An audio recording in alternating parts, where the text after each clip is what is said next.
খাবারটা নিয়ে বসে আছি।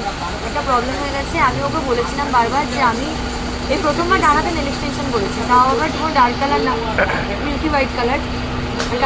কালকে আমার প্রি ওয়েডিং, তো সেই কারণে আমি দু হাতে নেল এক্সটেনশন করেছি। আর এই কালার আমি খেতে পাচ্ছি না, কালকে সারাটা দিন খাইনি, মানে আজকে সারাটা দিন সকাল দিয়ে খাইনি। কেন? এই কারণে যে আমার হাতটা হলুদ হয়ে যাবে।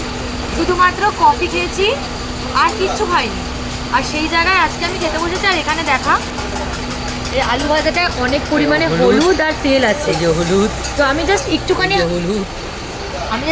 হাত লাগিয়েছি, এই কর্নারগুলো হলুদ হয়ে গেছে, এই যে এইখানটা হলুদ হয়ে গেছে। আমি ওকে বলছি খাইয়ে দে, এখন বলছে তাহলে পারবে এখন না। ভাত খাবে চামচ দিয়ে।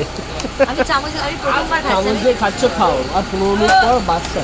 আমি এমনকি চাউমিন পর্যন্ত আমি হাত দিয়ে খেতে পারি, এই চামচ দিয়ে খেতে পারি না, আমার কেমন অস্বস্তি হয়। পুরো একটা সেই মানে জায়গায় ভাত স্ট্যান্ডার্ড নেই, মা পড়ে যাচ্ছে, স্ট্যান্ডার্ড মেন্টালিটি। এই দেখ তুই তুলতে পারছি না ঠিক করে।